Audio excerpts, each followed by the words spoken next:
So as a human being, we were designed to move. We know for our health, we have to move our bodies to keep them healthy. But what's interesting is that our brains were designed to move our bodies. And so if we don't move, then we know that we're likely to suffer more from ill health. So if we understand that our brain and our mind should be linked and they were both designed to help us move, then being good at mindful movement is incredibly important. So really, any movement done with mindful intent can be used as a meditation. So what I want to do is look at some ways we can combine movement and meditation so we can get much better at mindful movement and increase our ability to use our brains within our movement. So science has proven that complex moves such as juggling, Tai Chi, martial arts and yoga can keep your brain and body healthy. So these are some of the ones that I'm going to look at and see what the benefits are of these. So let's start off with something easy. So let's look at walking, for instance. Okay, so walking's great. Walking, I've proven, is very good at helping you lose weight. Something easy to do, something pretty much anyone can do, obviously, if you're able to walk. And the thing is, it's been used as a meditative practice in places like Tibet for thousands of years. So if we walk, or if you walk anywhere, you just really want to be mindful of when you're walking. So, look at what feelings you're getting when you're walking, how it feels. Slow the walking right down. And then you'll start to develop this ability to bring your mind into your walking.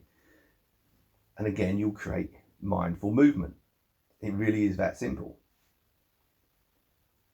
So if we look at yoga, so the yoga asanas were to prepare the body for meditation because they knew that sitting for long hours is bad for the body. And really the asanas were designed to get the body and mind ready for meditation. So what do they use in yoga? So they use the static holds from the asanas, which everyone sees now as just stretching.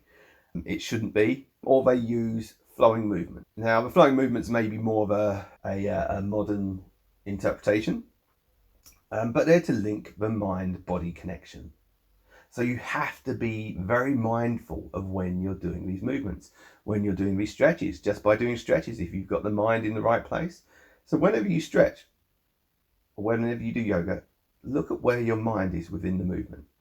Now, obviously, we're trying to get the moves right, so your mind will be involved there, but then you need to let go and start to feel and start to see, right, where does my mind go?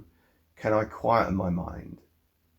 And when I'm moving into the movement or out of the movement, where is my mind within that movement? And again, we make it a mindful practice. So next one I want to look at is Tai Chi. So Tai Chi is basically a martial art. But because of how it was trained or parts of how it was trained in this slow manner, you don't always train that way in Tai Chi. You have to mix it up a bit if you want to use it as martial art. But because of this way, the slow flowing movements, and because fighting did become less important as society got more civilized and guns become more prevalent, the health side of Tai Chi became more important. In fact, I'll say that with all martial arts, that the health side is probably more important than the fighting side. So within Tai Chi, we have to understand the applications. Even if you don't do the fighting, you have to understand the applications. Because that will give you an important understanding of the principles behind the movements and why we move a certain way. So within Tai Chi, we will have the three internal harmonies. So we need to link the mind, the intent, and the breath within the movements. So obviously the mind, where is your mind within the movement? Where is your intent of the movement? If you're doing a push, is your intention in the push? And where's your breath? Does it flow with the movement, or are you holding your breath? You need to be very aware of that. You need to link all of them.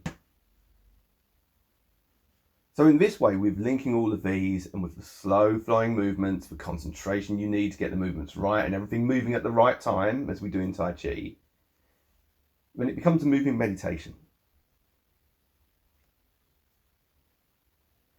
So martial arts, again, we can look at various different martial arts. Some are better than others for mindful movement, but any kind of move you do, done with awareness, can be a mindful movement. So, not many people get into fights or confrontations anymore. You do need it. It's great to have it as a backup, but you need to train properly. Not many people train for fighting within the martial arts. It's mostly for health and an interest. Because actually fighting and training for fighting is hard, and you do get hurt. And your mindset needs to be in the right place. So mostly you're looking at martial arts with complex midline crossing moves, because these are great for the brain. And the martial arts will also increase fitness and flexibility.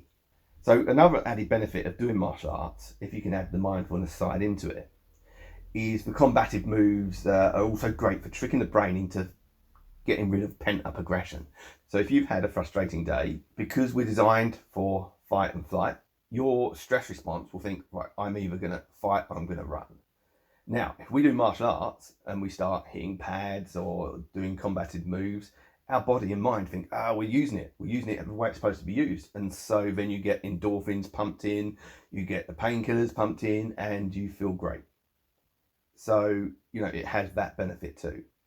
But if you're doing the, say, kata or forms, these are really, really brilliant for practicing mindful movement. So, as I've said before, we were designed to move.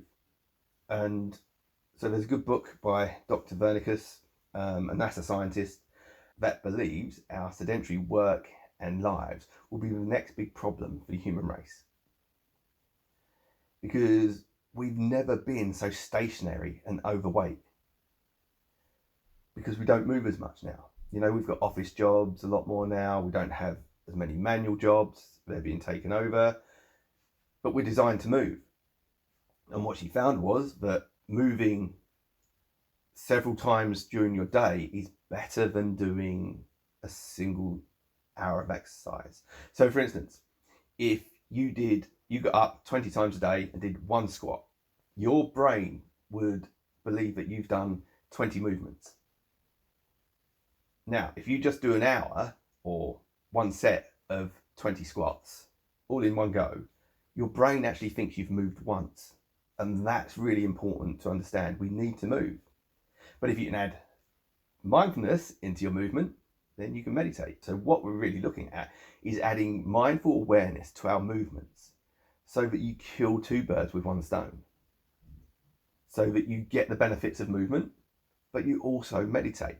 And for people that can't meditate very well, that don't like sitting still and find it hard to sit still, then this is fantastic. What a great way of meditating. But it's also great for meditators that do sit and meditate for a long time, because what you can do then is you can build your body, but also complement your meditation practice. So there you go. Get up and move. Do Tai Chi, do yoga, or just walk. Or just move your arms and be mindful of the movement. When you eat, be mindful of the movement. But move and link your mind.